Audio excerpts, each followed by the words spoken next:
Pada akhirnya lahirlah sebuah gagasan namanya Setuju Bangkit. Gagasan itu saya yang bawa, saya yang punya, tapi bukan untuk personal saya. Ini universal untuk orang setuju. Yes, yes. Ini sebagai sindiran bagi orang setuju bahwasanya mereka harus berbuat lebih, mereka harus bangkit, mereka harus memiliki wawasan berpikir luas agar mereka punya anggota dewan di 50 kota. Dengan telah terpilih ini, apa yang akan diwujudkan dari Setuju Bangkit itu? Tembakau setuju itu 1 kilonya dibeli oleh tengkulak ke petani itu di harga sekitar 10 ribuan. Tapi di Penang harganya itu 2,5 juta per kilo. Meyakinkan Setuju memilih Setuju itu pakai serangan fajar nggak? Ya, ini Om saya ceritakan dari awal juga. Waktu selesai penghitungan suara, baju saya ini basah oleh air mata Om. Waduh. Basah oleh air mata ibu-ibu yang tiba-tiba datang ke posko, yang tiba-tiba jam 1 malam, jam 2 malam itu mereka datang ke posko pemenangan. Ada yang datang dari jauh, ada yang pakai motor, ada yang jalan kaki. Mereka hanya mengucapkan selamat dan menangis.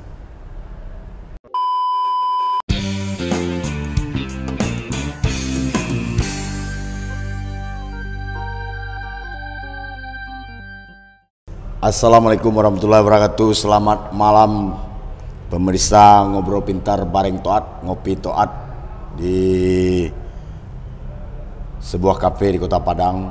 Kita hadir di sini untuk mengungkap sebuah fakta, dan ini akan menjadi sebuah pembelajaran bagi banyak pihak terkait sukses story seorang Benny Okpadela atau Ben Marajo yang juga langganan dari Ngopi Toat, celoteh-celotehnya itu, dan dia sekarang sudah menjadi calon legislatif terpilih untuk DPRD Kabupaten 50 Kota dari Partai Nasdem.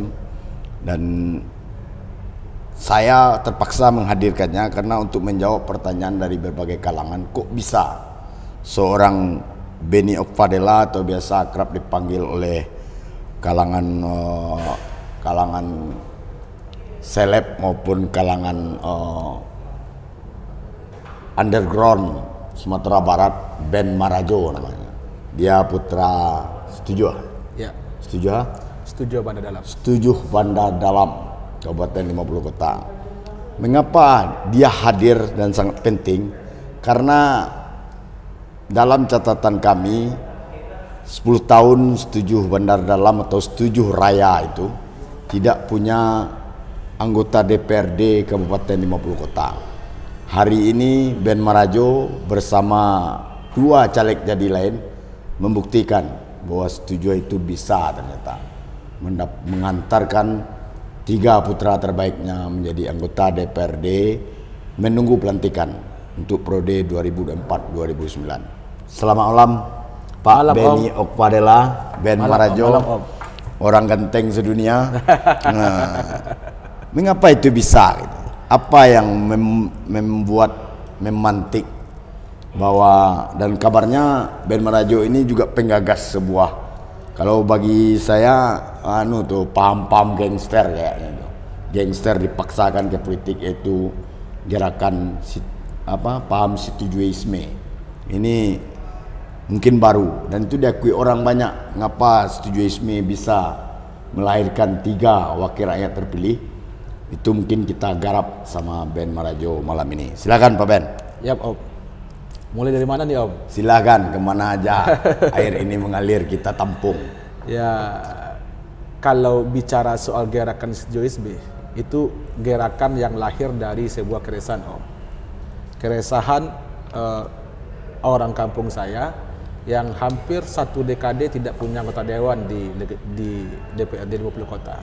Jangankan DPRD provinsi ya. Jangankan provinsi, di 50 kota saja tidak ada. Padahal ada 3 di dapil saya itu ada 3 kecamatan. Berapa pemilih? Setuju Raya tuh? Setuju itu pemilihnya 18.000. 18.000. Ya, 18.000. Ada 3 kecamatan di dapil itu, dapil 3 Kabupaten 50 Kota itu Ada Kecamatan Lare Sago Halaban, Ya. Kecamatan Luak, dan Kecamatan Setuju. Ya. Nah, 2 periode kursi DPR itu kuotanya tuh 8 kursi. Dibagi rata sama Luak dan Halaban. Setuju 2 periode tidak dapat apa-apa. Setuju melompong. Melompong 2 periode. Karena apa itu? Nah, alasannya mungkin sederhana. Pertama itu memang tidak ada yang mengikat orang Setuju itu secara ideologi. Nah, pada akhirnya ketika ideologi mereka itu tidak ada, gagasan yang lahir itu berserakan. Tidak ada tokoh yang mungkin menjadi referensi oleh orang Setuju. Mereka harus memilih orang kampungnya gitu. Dan pada akhirnya ya 2 periode kondisinya bagi saya itu mengenaskan bagi orang Setuju.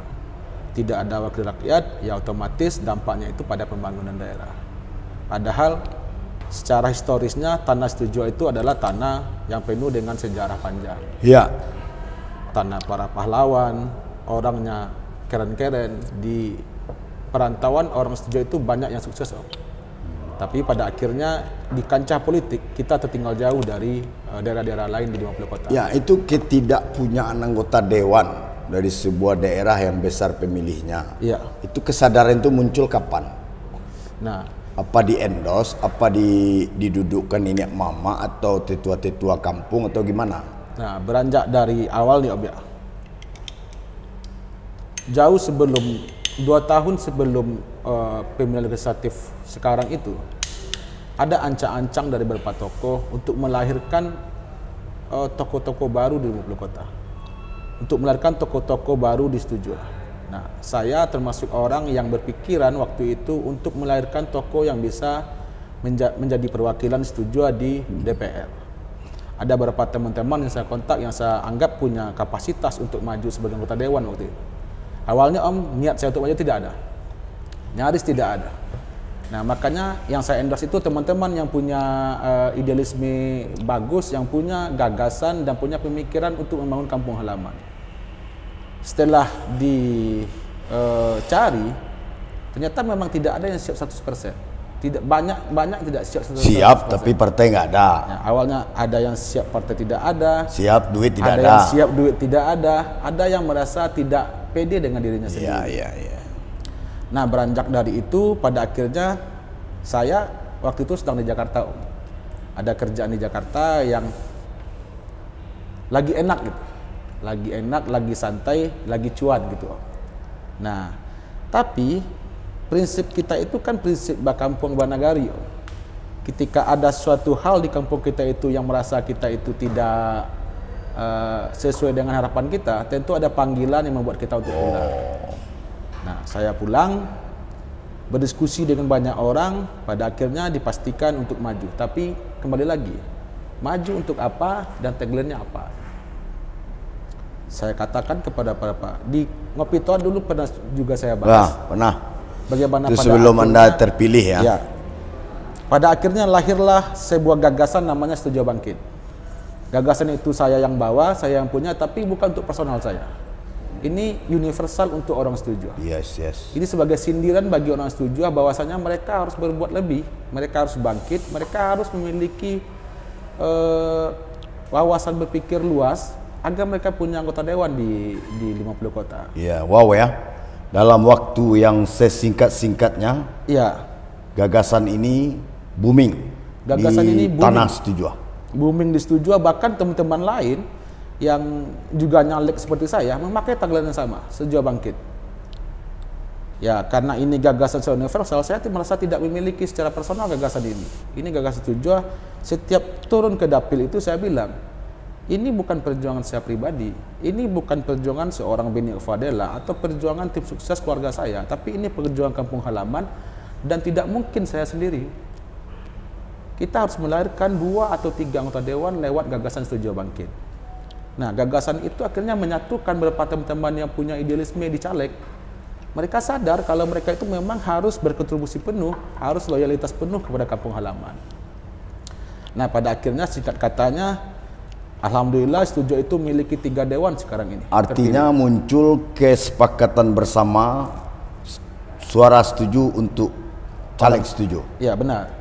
Nah, dulu Om, pileg sebelumnya itu ada, misalnya kita ambil contoh 2019. ada 12.000 orang setuju yang memilih, yang datang ke TPS. Itu sekitar 6.700 itu memilih caleg luar. Setengahnya baru memilih caleg setuju dan itu suaranya berserakat. Tidak full kepada satu orang atau dua orang. Dan ini pemilu 2004 ini yang paling banyak melahirkan caleg dari Putra Setuju atau pernah terjadi sebelumnya? Ini yang sejarah baru bagi Setuju. Ada 3 anggota dewan yang terpilih dari Setuju dan umurnya itu di bawah 40 tahun. Sadap, ngeri ya. Ada teman Milenial, saya, ya. ada Fajar Lafeski, Ya. itu maju dari Golkar. Kawan saya sama permainan, satu sekolah, sama-sama wartawan, itu mendapatkan suara 3.000 lebih di Setuju. Ya, ya, ya. Ada Ubetra Chandra Dari Gerindra ya. dari Gerindra, itu senior saya yang sudah 2 kali maju, akhirnya sekarang jebol. Dan mereka itu memang orang-orang yang penuh gagasan dan idealisme dan pantas untuk dipilih oleh orang Setuju. Ben Marajo ini jurnalis, asalnya underground, orang underground, lalu jadilah jurnalis di sebuah media Padek Group, tepatnya Pos Metro, kemudian melalang buana, kemudian menjadi vice direktur Ya. di sebuah media berplatform Ya. media online, dan kemudian meninggalkan jabatan yang katanya banyak cuan tadi itu dengan punya kantor di Jakarta, lalu pulang kampung menjadi caleg dengan partai Nasdemnya. Hasilnya kita tahu sama tahu, dia menjadi 1 dari 3 putra Setuju yang menjadi caleg terpilih. Yep. Dan menunggu pelantikan ini, kabarnya dia jadi termasuk calon wakil ketua DPRD dari Nasdem ini. Amin, Luar amin. biasa Pak Ben Marajo ini. Terus dengan telah terpilih ini, apa yang akan diwujudkan dari Setuju Bangkit itu? Nah, Kemudian termasuk yang Pak Ben gemborkan itu mengenai gerakan Setujuisme. ya setelah Ini paham baru atau paham apa ini? Saya nggak ngerti juga ini. setelah pemilu reda, setelah kelelahan yang panjang itu, akhirnya muncul gagasan baru. Setuju Bangkit itu sudah terjadi. Ya, sudah Cara menghasilkan. politik itu sudah menghasilkan. Yes. Harus ada gagasan baru yang menjadi perekat oleh orang Setuju membangun kampung halaman. Makanya lahirlah salah satu gagasan yang saya sebut itu sebagai Setujuisme. Setujuisme ini kalau Om bilang tadi, ini bukan paham secara politik saja, tapi ini adalah paham orang-orang kampung bagaimana mereka bisa memicu diri mereka untuk ikut serta membangun kampung halaman. Kalau disebut ini adalah gerakan primordialisme, memang benar. Memang benar dikotakkan menjadi Setuju saja, walaupun ada 2 kecamatan lagi yang ada di dapil itu, bukan berarti daerah itu ditinggalkan, tapi ini fokus kepada gerakan Setujuisme. Nah, lewat gerakan Setujuisme itu nantinya kita akan menjadi ruang terbuka bagi orang-orang Setuju untuk membuat perubahan. Jadi 3 anggota dewan terpilih itu, saya harapkan teman saya yang 2 lagi itu memang benar-benar bisa menjadikan diri mereka itu Konkretnya apa? perubahan. Misalnya pokir dewan itu kan banyak. Ya, benar. Dengan 3 kalau dikumpulkan pokir, Ya. itu dalam 5 tahun Setuju ini bisa menjadi metropolitan baru itu. Benar. Tapi kan kalau kita cuma bicara pokir, Om, kan itu mengkerdilkan diri kita sendiri. Mengkerdilkan, Ya, ya. maksudnya begini. Saya bukannya menyombongkan diri, teman-teman lain itu yang terpilih itu punya jaringan yang luas. Punya teman di mana-mana gitu. Nah, alangkah naifnya kalau untuk mengkampung halaman itu kita cuma berpatok pada pokir. Pokir itu benar, iya. Itu suatu kewajiban, hak bagi anggota dewan, kewajiban untuk menyalurkannya ke Yang masyarakat. harus dikembalikan ke konstituennya ya. Ya, tapi saya berpandang lain, Om. Ketika kebanyakan anggota dewan itu berpikir pokir itu adalah infrastruktur, bagi saya tidak. Yang harus dibangun awal di Setuju itu adalah SDM-nya. Bagaimana orang Setuju itu membangkitkan dirinya lagi lewat SDM yang unggul. Bagaimana pendidikan itu bisa dilaksanakan dengan paripurna. Bagaimana kawan-kawan di Setuju itu, anak-anak Setuju itu bisa sehat dan bisa bersekolah, datang tamat sekolah, tamat kuliah, kembali lagi ke kampung halamannya untuk membangun kampung halaman. Nah, mungkin ada kue lain bagi teman-teman yang terpilih lain itu menginfrastruktur, tapi saya pribadi itu lebih fokus kepada pembangunan SDM orang pribadi. Ya. Situjua itu kan negeri horor dalam pergerakan kemerdekaan. Ya, Dia melahirkan sebuah peristiwa yang dikenal dengan peristiwa Situjua. benar. Dan itu luar biasa pro kontranya kan. Yap. Saya terlepas dari itu, dengan gerakan Setujuisme setelah Setuju bangkit, lalu ada 3 wakil rakyatnya di DPRD Kabupaten 50 kota. Salah satunya mungkin akan menjadi unsur pimpinan. Ini sebenarnya Setuju itu komoditi andalnya apa sih? Ya, Apakah dinikmati oleh orang Setuju atau dinikmati oleh para tengkulak-tengkulak di Setuju? nah itu salah satu permasalahan kita, Om. Setuju itu negeri yang sangat subur sekali secara untuk pertanian. Yang digarap dari dulu, kalau saya cerita itu, produk utama Setuju itu seharusnya adalah tembakau. Tembakau Setuju itulah tembakau termasuk tembakau terbaik di Indonesia. Ya. Kenapa saya bilang terbaik? Tapi miskin ekspos ya. Miskin ekspos karena dikuasai oleh orang-orang tertentu. Nah, kenapa miskin ekspos? Karena ketika ini diekspos ada yang mungkin bisa terganggu dengan pola yang mereka lakukan. Yes. Tembakau hitam itu setahu saya itu brandnya itu cuma ada di Setuju. Tembakau hitam. Tembakau hitam. Jadi kalau ada misalnya begini, Untuk cerutu ya. enggak, misal begini Om, ada tembakau dari Delhi, tembakau dari mana saja, dari Bandung atau dari Madura. Ketika mereka ingin ekspor tembakau itu menjadi tembakau hitam ke luar negeri, itu mereka harus dapat cap di Payakumbuh, di Setuju. Kenapa? Karena racikan tembakau hitam itu cuma ada di Payakumbuh atau di Setuju. Nah, itu komoditi yang sangat luar biasa sekali, tapi sayangnya ini dikuasai oleh beberapa orang saja. Orang yang setuju tidak menikmati. Cuma sebagai petani garapan. Allah. Nah, padahal potensi ini sangat luar biasa sekali. Iya. Dan Liberium itu gimana cara mendobraknya nanti? Bagaimana Om? Bicara mendobraknya dengan kenyamanan oknum tertentu itu, dengan tembakau hitam Setuju itu. Gerakan Setujuisme itu termasuk di dalamnya pergerakan itu.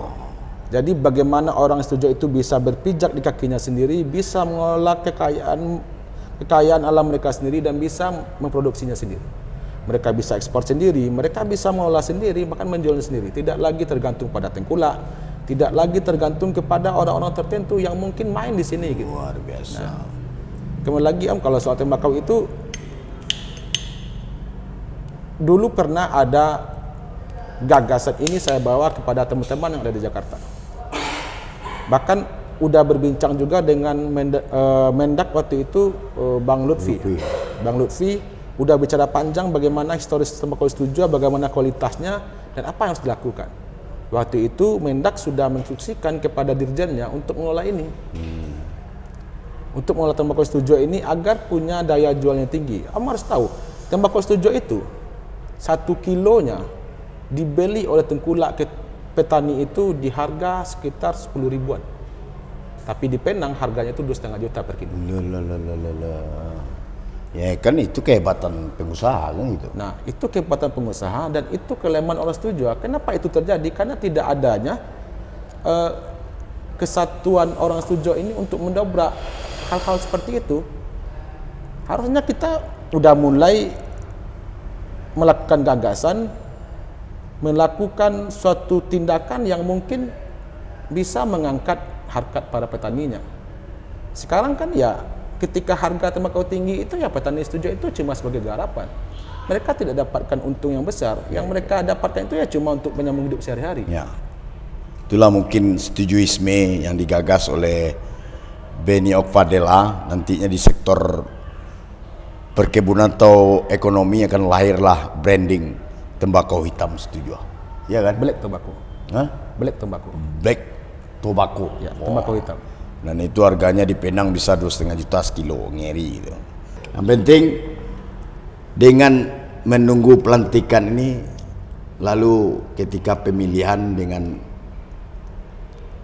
meyakinkan Setuju memilih Setuju, itu pakai serangan fajar nggak? Ya, ini Om, saya ceritakan dari awal juga. Perjalanan politik saya itu adalah perjalanan politik yang penuh dengan isak tangis. Ya. ketika teman-teman lain itu terpacu untuk melakukan hal-hal yang mungkin Om sebut tadi kayak money politik segala macam, kami sama sekali tidak melakukan itu. Yang kita lakukan adalah membangun kepercayaan masyarakat, membangun kepercayaan orang kampung kalau bahwasanya ketika mereka meletakkan amanah kepada kita, kita pastikan kita juga menjaga amanah itu. Nah, yang saya lakukan sebenarnya jauh dari politik uang. Saya cuman ada 2 program yang terus saya bawa ke kampung halaman itu. Pertama itu program beasiswa. Ya, Itu sudah 3 tahun saya lakukan. Beasiswa itu beasiswa PIP ya. Itu beasiswa jatahnya dari fraksi Nasdem, tepatnya Ibu Lisdah Rajoni. DPR RI ya. DPR RI. Nah, lewat program itulah kita bersosialisasi dengan masyarakat, memberikan kepercayaan bahwasanya ada hal penting yang harus mereka pikirkan untuk kampung halaman. Ya, tapi Ben Merajo ini termasuk orang yang sangat care dengan kondisi masyarakat, setuju? Kata banyak orang. Yep. Ketika seorang warga setuju dirawat atau dapat sakit yang berat, itu Ben Merajo pasti turun tangan. Iya tuh. Kalau disebut itu apakah sekarang, ini termasuk menjadi sebuah daya tarik magnet bagi orang setuju untuk memilih Pak Ben Merajo? saat ini sebenarnya saya sedang berduka, Om. Ah. Ada salah satu adik saya di kampung halaman itu yang hari ini wafat. Pagi tadi wafat. Namanya Farel. Beliau termasuk salah satu orang yang ketika sakit saya bawa ke Jamil Padang. Ya.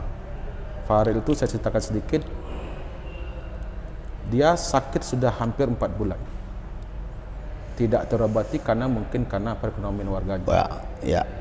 Ketika saya tahu itu terjadi, almarhum saya bawa ke rumah sakit Adan WD di Payakumbuh. Dengan segala upaya orang kampung, akhirnya diketahuilah kalau dia menderita anemia akut. Hari itu juga butuh 7 kantong darah. Dan dirujuk ke rumah sakit M. Jamil Padang. Farel sudah sempat sembuh, tapi Tuhan berkata lain. Pagi tadi adik saya itu dijemput oleh Yang Maha Kuasa, dan saya berharap dia lebih bisa tenang di sana gitu, karena sakitnya gitu. Nah, di luar bercerita soal Farel, Om, ada 16 kasus yang hampir seluruhnya saya tangani dan bawa ke Jamil Padang. Ada anak yang tulang punggungnya itu bengkok, butuh operasi, akhirnya bisa terobati. Namanya itu Rani. Ini bukan gerakan politik, Om. Ini gerakan nurani untuk kampung halaman. Dan bagi saya itu bukan suatu kebanggaan, tapi suatu tanggung jawab yang memang harus dipikul oleh seluruh oleh orang setuju. Luar biasa ya. Nah, mungkin indikator-indikator seperti itulah pada akhirnya warga kampung itu menjatuhkan pilihan kepada saya. Tapi sekali lagi, ini bukan gerakan politik. Ini gerakan kemanusiaan, gerakan nurani kita sebagai belum terpikirkan menjadi caleg, kita sudah melakukan itu ya. Itu jauh sebelum caleg, Om. Mungkin gerakan ini sejak saja di wartawan di Padang itu sudah saya lakukan gitu. Itu kelebihan Benny Opfadela dibandingkan saya. Saya meninggalkan kampung memang sehabis-habisnya. Kayak merantau Cina, saya tidak lupa saya dengan kampung. Akhirnya saya gagal, itu aja persoalannya. Jadi ada hal menarik, Om. Waktu selesai penghitungan suara, baju saya ini basah oleh air mata, Om. Waduh. Basah oleh air mata ibu-ibu yang tiba-tiba datang ke posko, yang tiba-tiba jam 1 malam, jam 2 malam itu mereka datang ke posko kemenangan. Ada yang datang dari jauh, ada yang pakai motor, ada yang jalan kaki. Mereka hanya mengucapkan selamat dan menangis. 2 hari hal itu terjadi. Bagi saya ini suatu kebanggaan secara berkampung. Gimana kebanggaan? Ketika orang kampung saya itu disusupi dengan money politik, disusupi dengan beragam macam bantuan dari saya lain, mereka tidak kikuh untuk memilih saya. Iya. Nah, hal-hal hebat lainnya saya dipertemukan dengan banyak orang hebat di kampung halaman saya. Saya kira Ben Merajo setelah mengungkap gimana kisahnya. Banyak orang di Padang ini atau di mana sajalah yang kenal dengan Marajo pasti menganggap jadi caleg itu pasti Ben Marajo gagal karena backgroundnya kita semua tahu warga setuju punya pandangan lain, dan saya kira pilihan pemilih di setuju adalah pilihan yang tepat pada pemilu 2024 ini. Dan saya bergerak itu di akhir-akhir Om. Di tanggal 20 Januari itu baru mulai bergerak secara utuh. Ya. Saya juga sering ngirim bantuan dikit-dikit, tapi entah karena sama dia atau tidak tahu saya itu. Ini maju sebagai caleg yang tidak punya duit tapi punya banyak kawan Om. Betul. Ini enaknya Om. Ada udah kita teman-teman yang mulai membantu, lintas partai malah kan yang bantu kan. Dia punya kekuatan jaringan yang luar biasa, itulah Ben Marajo. Mungkin cukup kita ngopi toat malam ini sebelum ditutup closing statement dari Ben Marajo setelah terpilih dan apa benar setuju Hisme itu. Jadi begini pemirsa, bicara secara konteks lokal, setuju itu masuk ke dalam situasi perubahan. Ya. Nah, perubahan itu harus dimaklumi sebagai upaya kita bersama untuk menciptakan hal-hal baru yang berguna untuk kampung halaman. Saya, dua teman saya, Fajar Lafeski dan Ubetra Chandra, tidak mungkin bisa bertiga saja mengelola kampung halaman ini tanpa adanya sokongan dukungan dari teman-teman semua, dari para datuk, alim ulama, wali negari yang ada di Setuju. Jadikan momentum ini sebagai momentum perubahan, jadikan momentum ini sebagai momentum persatuan. Orang Setuju itu memang harus bangkit dari sekarang. Nah, ke depan kita bisa menegakkan kepala kita di mana saja bahwasanya kita adalah orang kampung yang punya kepala, orang kampung yang punya jiwa besar dan punya keinginan untuk membangun kampung halaman. Mungkin itu saja Om. Mau luar biasa ya, ngiri Ben Marajo ini kalau menarasikan. Dan ini narasinya setelah dia terpilih nih, kalau sebelumnya nggak seperti ini. Mungkin itu malam ini kita akhiri ngobrol pintar bareng Toat dengan Beni Ovadela, caleg Nasdem yang terpilih dan siap menunggu pelantikan kabarnya Agustus untuk Prode 2024-2029. Bila topik lea, assalamualaikum warahmatullahi wabarakatuh. Waalaikumsalam. Malam Pak Ben, sukses selalu.